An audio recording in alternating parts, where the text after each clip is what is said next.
Welcome to Techno Decode. In part 3 of Prophets of AI, we examined the work of French philosopher Michel Serres, who has argued that ancient sundials are forms of artificial intelligence, in that they establish the rational logos as a universal format for developing the rigorous sciences, which reached its peak around the Age of Enlightenment. We also discussed how the rational logos, by logical necessity, is built upon the God of monotheism, and specifically the infinite God of deism, who represents by negation the other side of the finite, the present, the measurable, and the secular order.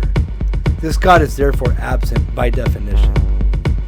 Death of God theology, following Nietzsche, asks if this absent God is still relevant in a world with today's secular advances.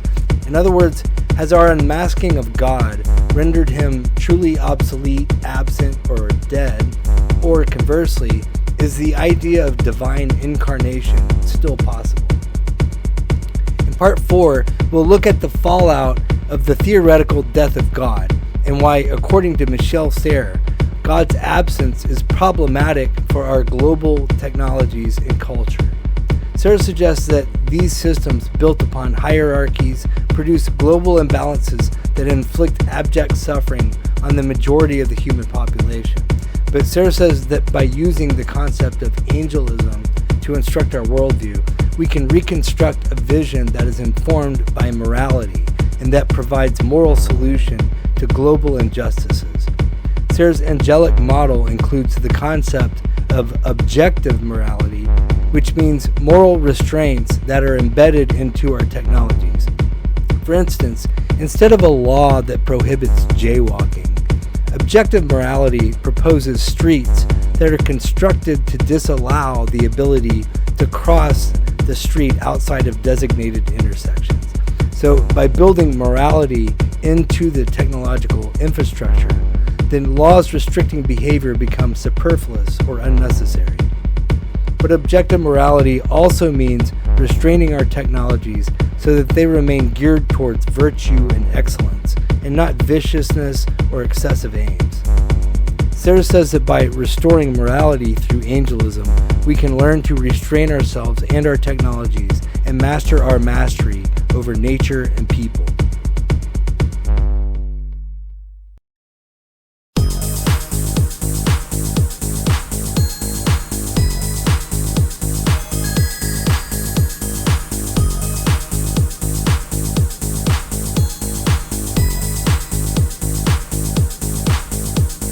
In his book Rome, and later recalled in his book Conversations on Science, Culture, and Time, Serres demonstrates the unmasking of God through the development of the natural sciences and the social sciences. Notably, Serres insists that not just the development of the natural sciences, but both the natural sciences and the social sciences, working in tandem, have produced a global disenchantment that has eroded the significance of the humanities and morality. This is because they share the same form of reasoning, which constitutes their scientific designation. This reasoning is based on the gesture of exclusion and division, which comes from our anthropological origins, says Serres, and takes the form of ratio in the rational and the natural sciences, aimed at certainty and exactitude by increasingly excluding the irrational. In the social sciences, the same gesture of exclusion takes the form of judgment in judicial law, which conducts trials, and criticism in cultural theory and ethics. Certainty, exactitude, judgment, and criticism are rooted in the gesture of exclusion and division. Serres performs the unmasking of God not on the absent universal monotheistic God, but on the Roman god Jupiter, who's a local polytheistic god of thunder who hurls lightning bolts and is similar to a variety of thunder gods who are frequently depicted as the highest and most powerful gods in various polytheistic traditions. Serres will use reason to expose Jupiter, showing how the rational logos drives out polytheism and the humanities. Serres says, this is a proper name composed of two words, the first of which means jour, or day, and the second of which means pere, or father. Jour, in fact, harks back to the Indo-European radical that evokes physical life and is found in the French word jour. Peter is only a slight variation on pater, or father. So Jupiter is equivalent to the light father. or to our Father who art in heaven. On the one hand, heavenly light, and on the other, the paternal relationship. He also says, let us turn to physics in order to study the light in the heavens.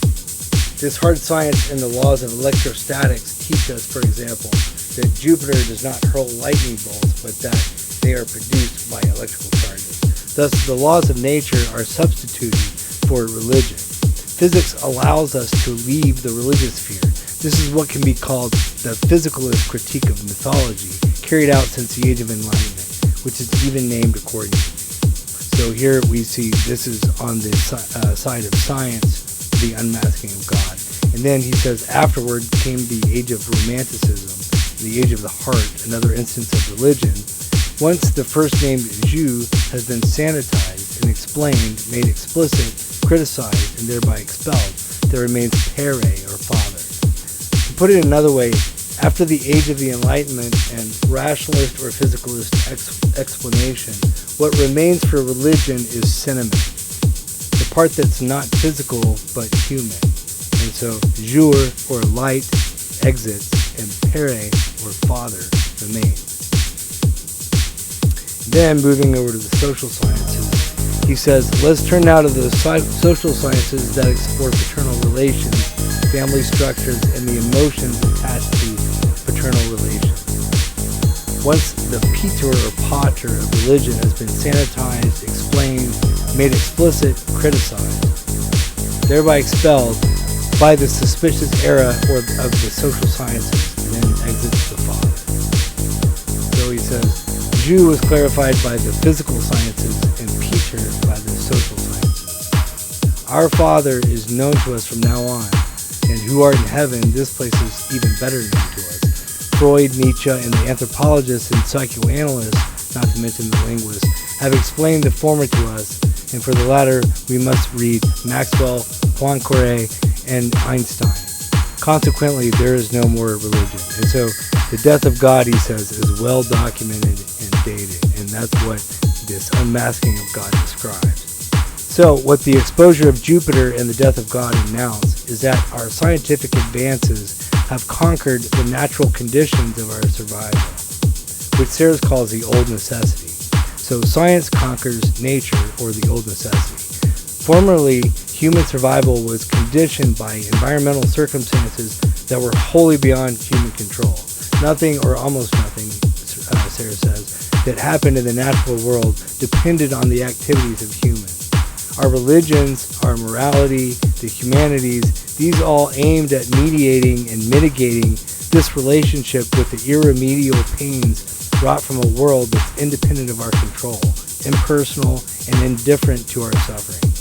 And now that we have succeeded in fully dominating nature, and we've doubled the average human lifespan, now that we've lived like gods for several generations, and those irremediable pains are now gone, well, do we still need the humanities to mediate those pains and suffering? Do we still need to make space for a supreme being, then, who is wholly absent? Well, Serres says yes. So why does he say this? Because our mastery over nature has not led to a global human renaissance, because it's still based on the gesture of exclusion, which simply displaces costs elsewhere and then produces social imbalances on a global scale. So our mastery, in other words, is just a shell game. Serres says, in order to restore global balance, we need more than just ethics, which is just a scientific concept from the social sciences. He says we need to look back to ancient traditions and recover the humanities, religion, and morality for old answers to new questions. So by restoring morality, we reconnect the natural and the social, the world of Jew and the world of Peter. And Serres calls this synthesis, reconnecting subject and object, the social world and the natural world.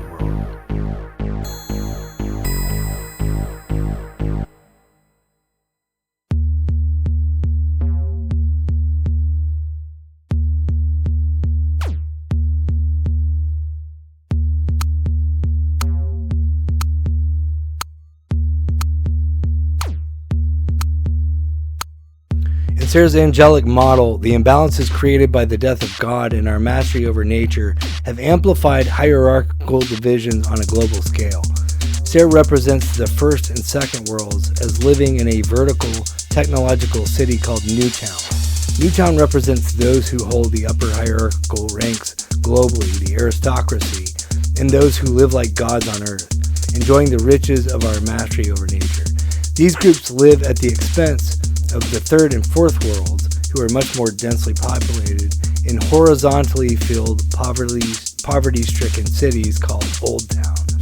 Based on the colonial model, smaller population of Newtown is parasitic upon the larger population of Old Town. Serres suggests that this global system is founded on the imbalances produced by our immoral scientific practices. Through our technical mastery, our technological actions now affect the entire planet and its ecosystems, and humans have become like gods in our powers. But if we are going to act like God and exercising dominion over the planet, we have to take responsibility for our actions. With great power comes great responsibility, as we know from the comic book people. Because of scientific development based on competition, scientific possibilities that are profitable quickly become scientific necessities. So as a result, technology now operates as a technological industrial complex that operates wholly independent of human control. So necessity has moved from nature to culture. We're not in control of our techno-scientific development anymore, which now conditions our survival and the survival of the world. So this new moral duty to take responsibility for our scientific creations causes necessity, or the conditions for survival, to leave the natural world and then enter into the social or cultural sphere. Rather than nature creating the conditions for our survival, suddenly our creations create the conditions for our survival and determine what we must do and must not do. Humanity's technological achievements under the godlike generations gave them freedom from survival concerns and then temporary leave from necessity. But now humanity is no longer free of responsibility. So necessity has moved from nature to culture. The old necessity becomes the new necessity. Serres says, we will be able to choose the sex of our children. Genetics, biochemistry, physics, and their related technologies give the necessary power, but we will be obliged to administer this power. All of this means that we must choose the sex of our children, that we must verify their normality before they are born, that we must maintain the balance of the world, and that we must organize or protect all forms of life. He says, from now on, we are steering things that in the past we didn't steer. So in dominating the planet, we become accountable for it. In manipulating death, life, and reproduction, the normal and pathological, we become responsible for them. We are going to have to decide about everything, and even about everything. About the physical and the thermodynamic future, about Darwinian evolution, about life, about Earth and about time, about filtering possibilities.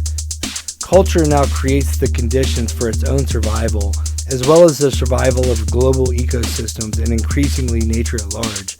Conversely, morality then moves from the individual or subjective domain to the objective world. We become increasingly responsible for our creations, and so morality moving forward must be embedded into our objective technological infrastructure, which mediates our relation with the natural environment. According to Serres, we must retain God and religion because we as humans need moral guidance in service of moralizing our technological development. We must master our mastery of nature through what Serres calls objective morality. Objective morality simply means that the solutions to our immoral social imbalances are mainly of a scientific nature rather than a political nature. So we don't need to construct new laws, we just need better technologies that are virtuous in addressing imbalances. Returning now to the idea of the death of God, if we need to restore morality to our techno-scientific developments, then we have a problem, because the rigorous sciences were built upon a transcendent God who is absent from the world by definition. Such a God is so infinitely remote and distant and wholly indifferent to human suffering that he can't provide moral guidance to humanity. His indifference to humans is similar to our relation with nature and the objects of the world, and so that's why this God, in part, easily substitutes for nature, but is not useful for providing moral guidance to humans. In order to establish a divine relation with humans, it's necessary to think divine immanence and incarnation, or Word made flesh, of the divine living being. Word made flesh has special significance for Serres' philosophical network theory discussed in Part 1, because it generalizes and synthesizes communication in the social and physical domains. Communication as the Word made flesh can be analyzed as the divine act of creation. Serres proposes angelic messengers as a solution to this problem. Angels are mythical beings from each of the three major monotheistic traditions that mediate the relation between humanity and God. Serres suggests then angelology as a conceptual schema for theorizing the transport of divine messages and moral guidance from the Creator through humanity into its technological creations. In Serres' 1993 book, La Légende des Anges, he presents Angelism as a theoretical map for thinking through the problem of objective morality or technological development with moral guidance.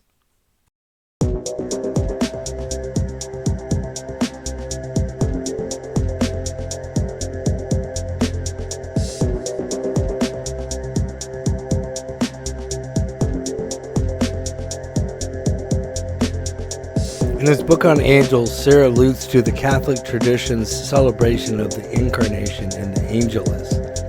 The Angelus is celebrated on March 25th, exactly 9 months before Christmas on December 25th. The Angelus is meant to commemorate the historical moment of the Incarnation, when Mary the Virgin was impregnated by God through the Archangel Gabriel's message to Mary, announcing that she would conceive Jesus, Son of God. This is an example of the divine taking living human form through a message, a word transformed into flesh. The Angelus is divided into three parts: at dawn, the Annunciation; at noon, Mary's acceptance; and at dusk, the Incarnation.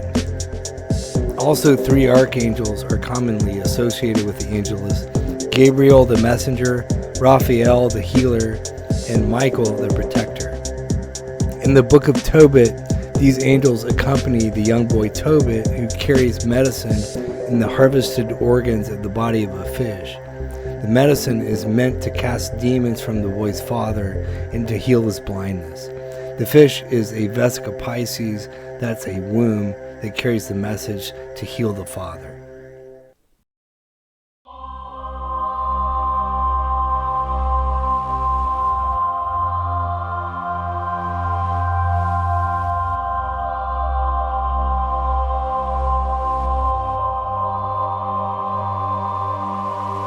The idea of a celestial hierarchy of angels that connects human beings with the absent transcendent God was first posed by a Greek Neoplatonist thinker named Pseudo-Dionysius the Areopagite. Pseudo-Dionysius not only first developed the idea of angelology, but also negative theology and the notion of hierarchy.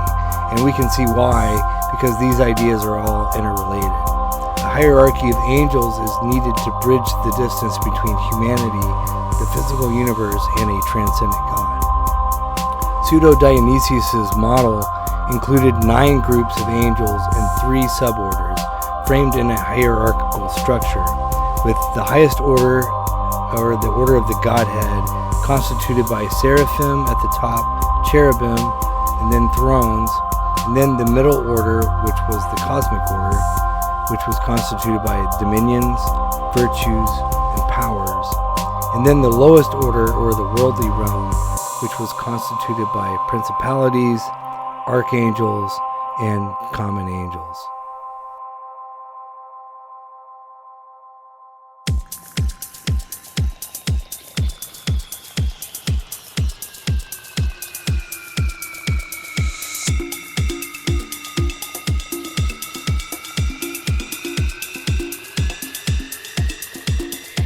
Serres poses the model of Jacob's ladder to analyze the problem of incarnation. The ladder model is based on the mathematical property called homothesis, which is discussed in Part 3. Homothesis demonstrates the property of scalar dimension, which in the formal abstract case extends infinitely outward toward the infinite and inward toward the infinitesimal. In this way, geometry is a ruse that grants access to the inaccessible. Jacob's ladder is a mythical ladderway or stairway to heaven in the Bible. On Serres' model, the world is a global messaging system, and God creates order out of chaos by enacting divine creation through angelic incarnation. Angels incarnate and enact divine creation by ascending and descending the ladder, or by appearing and disappearing. The ladder can be represented at the poles by word and flesh, meaning and noise, unity and multiplicity, or order and chaos. Angels ascend and descend up and down the scales of Jacob's ladder, enacting creation. Creation happens when a new or novel idea emerges from chaos. This creation of word from flesh is a new and holy moment, a miracle, a rare act of the heavens, and a new and fresh idea which is made from the hot molten mixture of new life, word made flesh. However, when a new idea gets mimicked or copied over and over again, it becomes an idol, a false god, whose lack of originality tends to stabilize into immobility and a rigid, dogmatic, maladaptive order. This fall from holiness and novelty is, according to Serres, the fall of the angels, from angels to demons. On this model, Satan stands like a figure in Dante's Inferno, which is frozen and immobilized in the center by a rigid order. As the intermediary of God's word, angels are supposed to disappear when they reveal God's message. This is called a successful transmission when they disappear. But if the angel doesn't disappear, then he diverts the message and the transmission is unsuccessful, or it can be. This is how angels fall, by failing to function as intermediaries. Bad angels parasite on the message that they are carrying by taking credit for the message and trying to pass themselves off as God. As servants of the absent God, angels are supposed to remain absent and invisible. Angels who fall become visible, present, and powerful false gods on earth. So angels have this characteristic of being able to act like apparitions that pass between the physical world and the spiritual world, the finite and the infinite, by appearing and disappearing. Serres says, good angels pass in silence and we forget them. Others become visible and they become our gods. Because this is both a physical and social model, Serres utilizes thermodynamic associations to portray incarnation as a complex adaptive system, with entropy tending towards disorder and leading to negentropy, or order emerging out of chaos or complexity.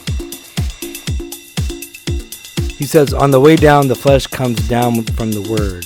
This in turn descends towards language, and this goes further downwards into melody, which may then, on occasion, spread itself as noise. Heat represents novelty and mobility, and ice represents copying and immobility.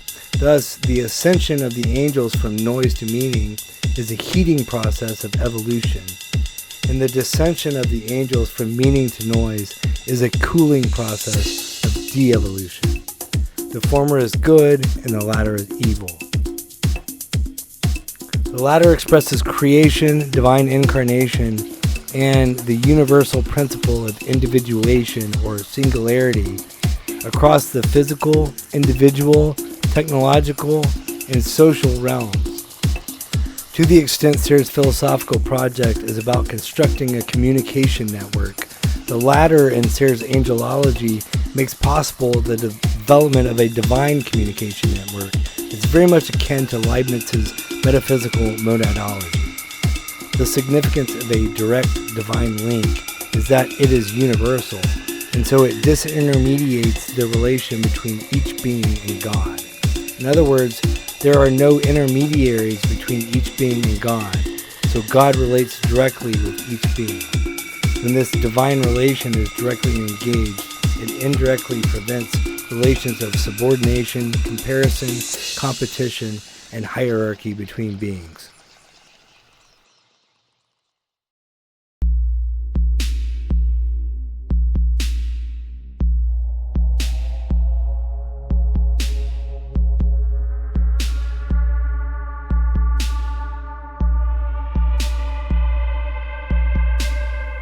The latter model also explains the differences between the principal theologies: monotheism, polytheism, paganism, and pantheism. According to Serres, the God-making machine, or the latter, takes the form of a double cone, with the top half, which is invisible, unseen, and spiritual, and the lower half, which is visible, seen, and physical. Serres says, glory is the product of violence. It takes the form of a double cone, which one sees here as ever, only one half. A headless crowd down below of waving hands raised in acclamation the divinity's lieutenants. A small but ferocious sect bearing the weight of sinuous monsters above which, right at the top, shines the unique light of luster and renown. Without the protection of these inhuman beasts, divinity would fall prey to the hands that are seeking to tear it from its pedestal. The lowest depths of decadence are close neighbors of the peak of glory. There you have the social machine for fabricating false gods or fallen angels. Serres' double cone model suggests that because glory is the product of violence, monotheism and polytheism are mutually constitutive as a relation between the cones. To the extent that being is engaged in the direct divine link, one bypasses the lower cone and disintermediates the glory of polytheism. Polytheism represents the lower cone, and monotheism represents the upper cone, but monotheism also infrequently incarnates in miraculous creations in the lower cone that later fall to polytheism through repetition and mimicry. So as to monotheism, Serres says that angels support monotheism because angels announce monotheism. As messengers, they propagate everywhere the glory of the one God, radiating from the center to the periphery. And then as to polytheism, he notes that archangels are named gods that take on a defined role within religious history in exactly the same way that the multitudinous gods of antiquity each had their own particular places. So these gods provide a passage to the polytheistic gods, similar to Lucifer, who Serres says reigns over polytheism. The archangels included in Serres' book are Gabriel the messenger, Raphael the healer, and Michael the protector, also the three archangels of the Angelis. Serres' point is that because the archangels are named and are historical figures, they represent the process of descending into the physical realm in polytheism. As to paganism, Serres says that angels can also apply to pagan practices, which include both moments of divine inspiration in nature, but also chronic idol worship resulting from materialism.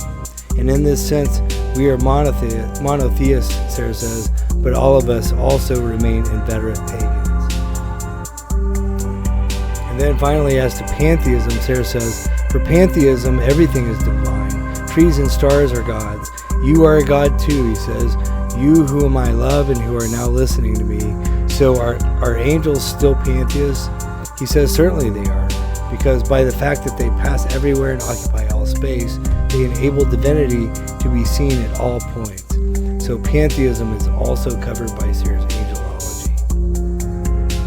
Serres' point is that angels are not specific to one kind of religion, but they are generally applied to all forms of religion. And by taking this higher, more general view, angels can be used to understand how the different forms of religions, theisms, interrelate.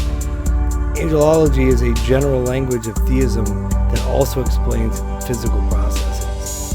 Serres says, so here we have the arithmetic plain and simple, one, several, and all. Angels create confusion in this naive logic of numbers as applied to theology. They testify to polytheism in the face of the one single God, and yet they affirm the one single God in paganism, and they spread pantheism everywhere. Because angels are a generalization of divinity, they allow access to the different forms of theism.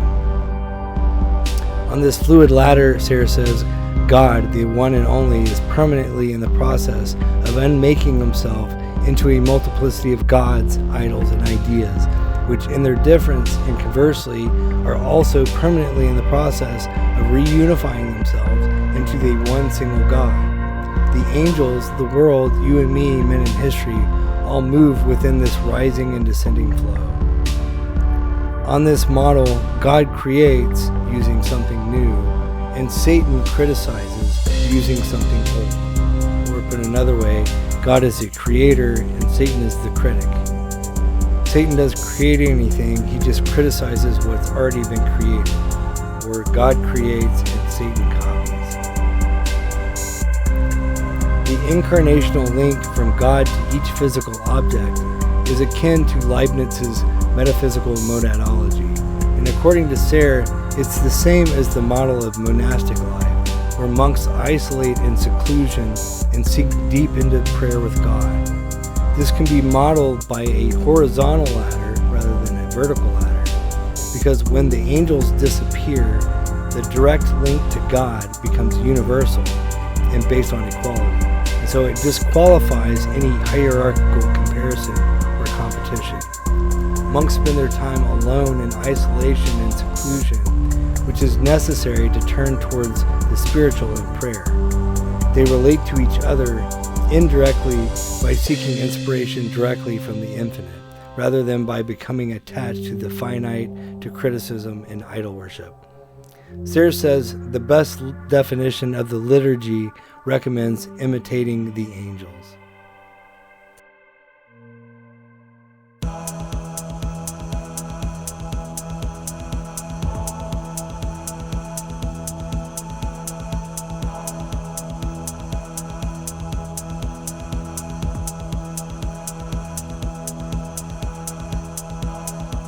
Serres' angelology includes various types of angels, but not necessarily in the traditional hierarchical schema first posed by Pseudo-Dionysius. In Serres' model, cherubim play the role of interchangers who connect worlds. This characteristic of cherubim can be demonstrated through the riddle of the Sphinx. So the riddle of the Sphinx is as follows. The question is, what has 4 legs in the morning, 2 legs at midday, and 3 legs in the evening? And the answer is man. A man has 4 legs crawling as a child, 2 legs walking as a middle-aged man, and 3 legs walking as an elder with a walking stick. The riddle shows the departure of humans from animality, with creatures crawling on all fours, towards humanity walking upright, and then old age and wisdom, aided by the support of a stick.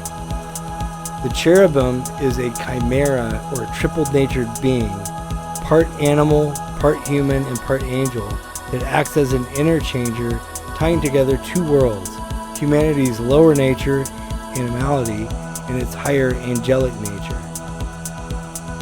This can be represented in a threefold sequence of the beginning, humanity's emergence from animality in the Garden of Eden, then the middle, humanity's labor with its angelic guardians under the light of the sun, and then in the end, where at death, humanity passes through the last judgment to hell, or heavenly paradise.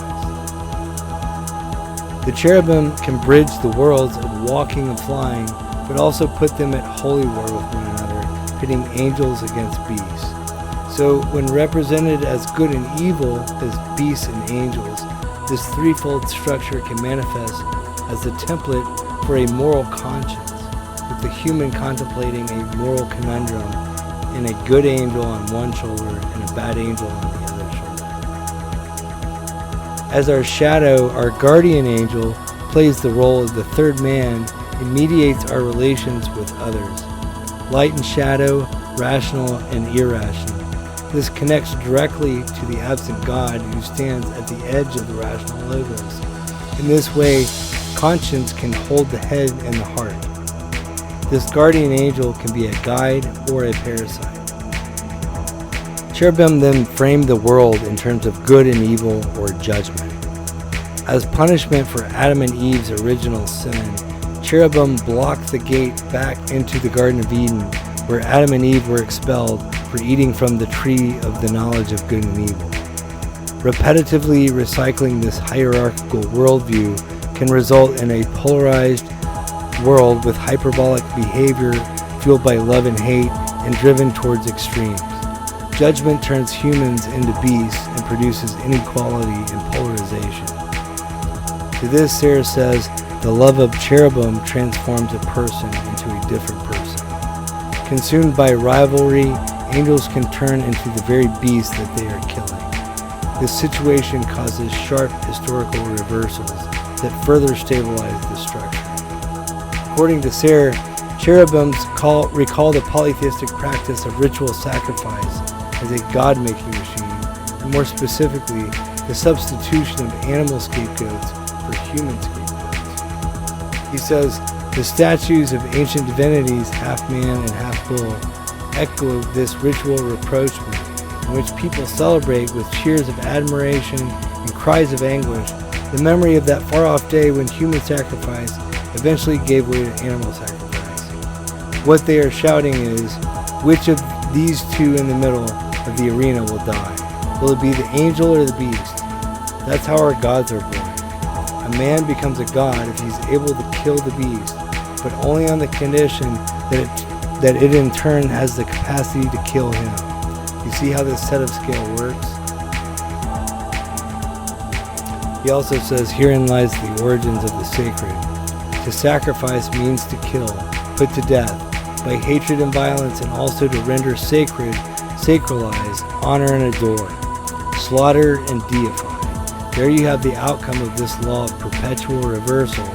There you have the mechanism for fabricating gods. So this logic instantiates a history of hierarchical struggle that is governed by one constant rule of reversal, the rule of hierarchical reversals that was examined in Part 2. This rule of reversal perpetuates imbalance and inequality and sustains a state of permanent aristocracy that Serres suggests is akin to polytheism.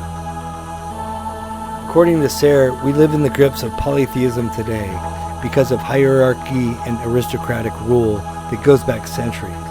He asks, have we ever actually emerged from feudalism? And then, simply by reason of one single factor which has been constant throughout history and which makes us close neighbors with apes and other social animals, hierarchy, which has remained unvarying throughout all ages and cultures in forms that have been more or less hypocritical, with aristocracy remaining the sole form of government. So Serres says that today's elites live like polytheistic gods, similar to the immortal gods of Mount Olympus, who feasted, doped themselves with pharmaceuticals, and engaged in scandalous activities and extramarital affairs. He says Newtown lives in a regime that is polytheistic.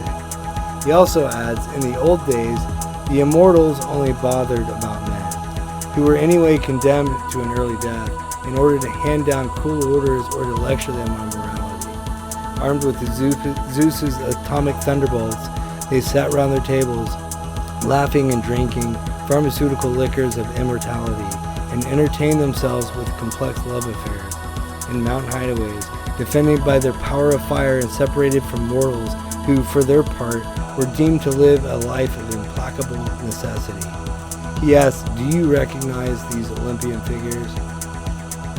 Likewise, Serres says that the intellectual classes today constitute fallen angels that can be represented as thrones, powers, and dominions.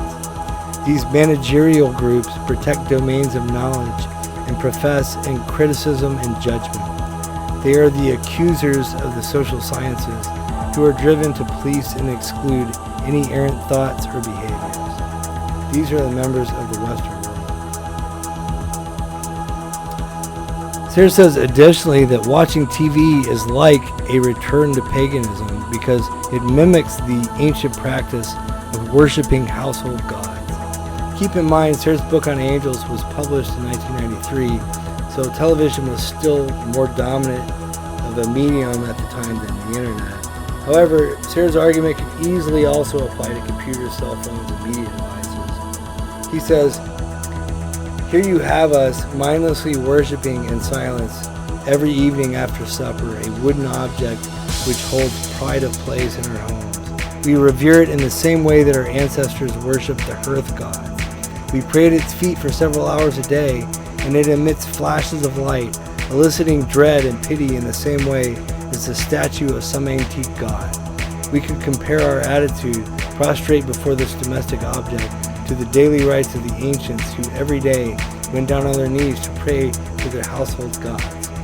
Through these global imbalances, we have created a hell on earth where, for lack of creativity, the diabolical sacred reigns.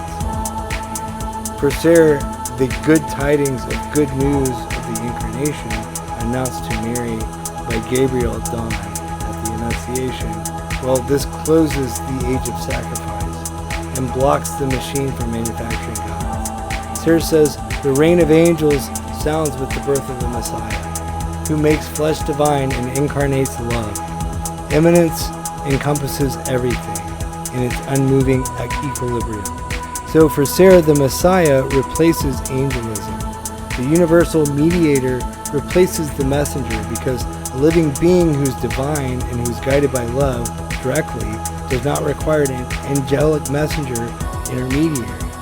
Another way to demonstrate this shift is to show the contrast between cherubim and seraphim. In contrast to cherubim, which distinguish good and evil based on the temptation of comparison, seraphim angels represent fusion and love. Seraphim means the burning ones. They are the closest to God and represent fusion and novelty. Serres says, love does not exclude, or rather, more precisely, he says love excludes exclusion.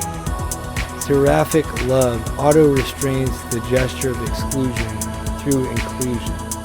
So these two types of angels demonstrate the contrast between the imbalanced linear or hierarchical system of classification guided by the rational logos, and then, on the other hand, the balanced complex system of emergent order. In short, the former system divides and the latter system multiplies.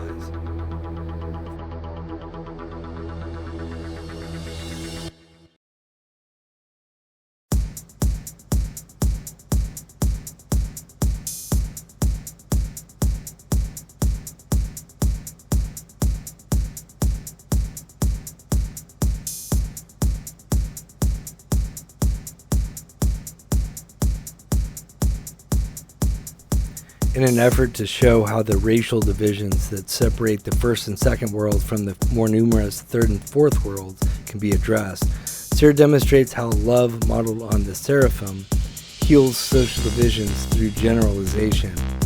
Serres points out that the concept of adoption represents a form of love that transcends the bonds of blood, race, and culture, and therefore it transcends the lower animalistic forms of biological and social Darwinism that determine survival.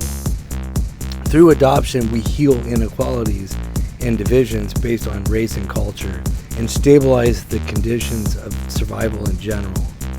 Serres states that the competitive nature of humans is a quality that we share with the animal world. So the love expressed in adoption thus cancels out Darwinism, both biological and social, and the vengeful wars which history has cause to remember, and all the theories which federate you. Hierarchies for both the natural sciences through exactitude and the social sciences through judgment and criticism produce global imbalances. This blinding light from two sources is overly harsh and produces a hell on earth or a last judgment. What is needed is a mixture of light and shadow to temper it, to provide the texture and depth of detail and nuance. Serres says, love shuns comparison and hierarchy. The reason that I love you is not because I think you're the best, the most beautiful, the richest, perched at the top of some stupid ladder, but I love you for your singularity. In the new era, Serres suggests that morality will be reframed so as to bring absolution to the last judgment, which is the repetitive worldview based on good and evil. Thus, the divisions rendered by the cherubim are healed by the seraphim, which mix, multiply, and unite. This model allows us to mix head and heart, reason and emotion, because love shuns comparison and hierarchy. So this brings true justice. But how then do we continue to manage deviant behavior if we are more forgiving and have no laws? Well, the answer, says Serres, is objective morality. Since morality has decamped from the social subjective sphere with the erasure of the humanities, it resurfaces again in the objective sphere. Through objective morality, we can incorporate morality and restraint into the designs of our technologies. Through objective morality, we won't rely on people obeying laws, but rather will design social infrastructure so as to eliminate the possibility of socially aberrant behavior. The solutions to our moral dilemmas will be techno-scientific development. So, for Serres, the language of virtue and vice that accompany the Greek notion of excellence or eudaimonia, and that also instruct Christian morals, is now incorporated into technical design.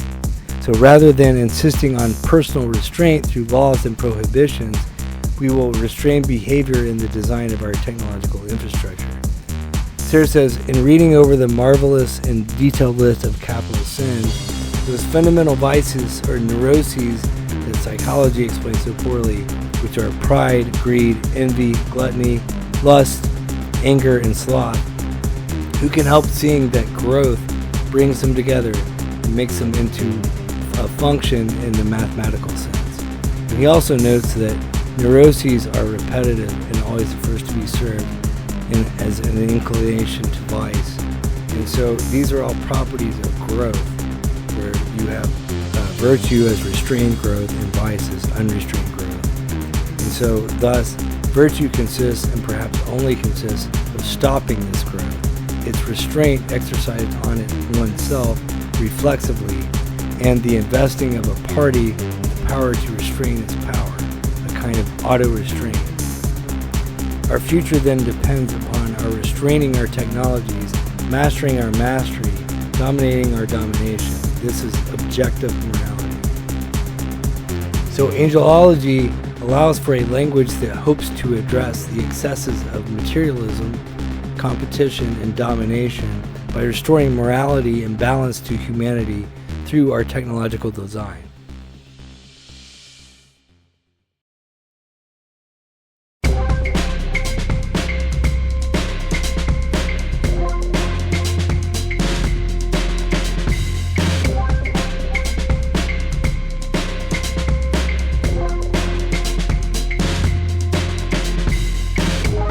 Serres' book on angels includes a death and rebirth sequence featuring a homeless man named Gabriel who dies at dawn in the opening of the book. He represents a member of the third and fourth world who's an archangel, an excluded other who lives on the outskirts of society. He passes away at the beginning of the book, but then is later replaced at dusk or evening with the birth of a mixed-race child named Noel, who is born of parents also from the third and fourth world. And so this is a living miracle, according to Serres, Word made flesh. And Noel is a living personal creator who is a synthesis of the absent impersonal creator. Now the word Noel translates directly to the word Christmas in French.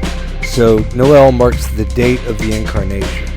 The Word of God is first announced by Gabriel, is accepted and conceived through the duration of the book, and is finally birthed and incarnated in the flesh. In the end is the child Noel. In this way, a universal mediator who is immanent replaces the need for angels, who serve as transporters for the infinitely distant, transcendent God. The mediator, Noel, replaces the messenger, Gabriel. According to Serres, the incarnation closes the age of sacrifice. He says, the good tidings close the age of sacrifice and block the machine from manufacturing gods, and so Hermes dies. And this again is a symbol of the mediator replacing the messenger. The living being who can design technology with objective morality that resolves social injustices no longer needs messengers. God's transcendence becomes immanence. But the incarnation and divine immanence does not fully relieve humanity of its need for God. Serres argues that we should maintain God's transcendent role. He says, quote, when a father wants his children not to be able to reach pots of jam and medicine, Because his offspring covet them and run the risk of a bellyache, he puts them on the top and highest available cover. That way, no matter how high the would-be burglar hoists himself, glory will always be above him and will always be out of reach.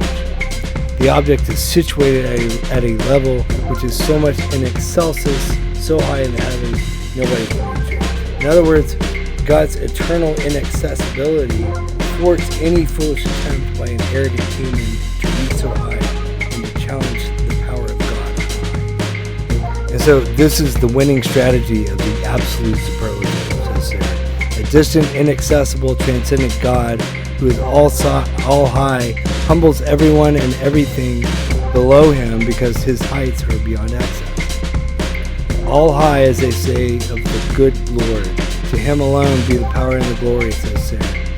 Since none of us can ever attain them, there you have peace restored. You no longer have any reason for killing each other because nobody can hope to reach those heights. No matter how high a pretentious person attempts to reach, his feet still stay on the ground, and his head will always be beneath the level of God's glory. And so all hierarchies collapse. And at that point, the machine for fabricating gods, the machine which also produces violence and war, comes to a standstill. This unique solution to the problem of evil thus leads not to a demonstration of the existence of God, but to the fact that it is necessary for him to exist, and to the refutation of polytheism, which is what dominates us today.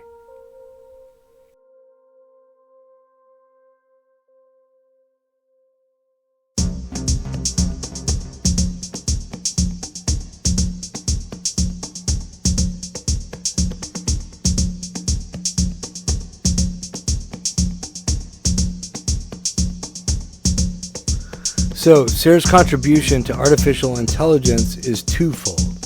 As discussed in part 3 of this series, artificial intelligence is not a new idea, according to Serres, but a very old idea that goes back thousands of years. So, in this respect, Serres expands our understanding of AI by generalizing the concept of what types of technologies constitute artificial intelligence. For Serres, we have created plenty of technologies that operate and produce information about the world independent of any human intervention. These objects, Serres suggests, are objective intelligences that are also artificial intelligences.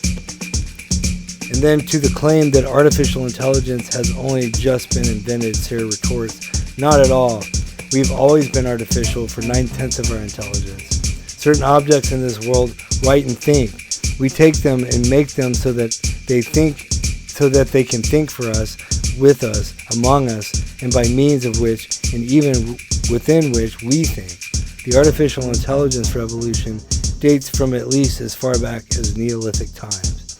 So, Serres' first contribution to AI is expanding our understanding of what falls under that category. But he also, number 2, has contributed to our understanding of artificial intelligence by showing why we need to include religion, morality, and restraint in our discussion of AI, and also the justification and logical roadmap for how to include these topics. Angelology provides a general language that unites the different theisms and gives them meaning in the world today. Today's AI also registers perfectly with the problem of chaos, technological development independent of human control, the risk of technologies that amplify our angelic nature and our beastly nature, and the need for moral restraint and virtue embedded into AI. Angels also map the direction by which our technologies aim at divinity and immortality as a means of seeking cultural preservation. Angelology gives us figures for thinking about how to deal with intelligences that are beyond human intelligence. Angelism teaches us that this is not a new problem, but an old problem. We are very familiar with the problem of how to avoid holy wars. But also today's AI is developing in a world where global tensions remain between the first and second worlds and the third and fourth worlds as to whether they will fuse cultures in line with the seraphim model or remain territorial like the cherubim. These topics and more will be discussed further in part 5 of Prophets of AI, where we will consider what Michel Serres' philosophy tells us about the current state of artificial intelligence and what possibilities may loom in the future.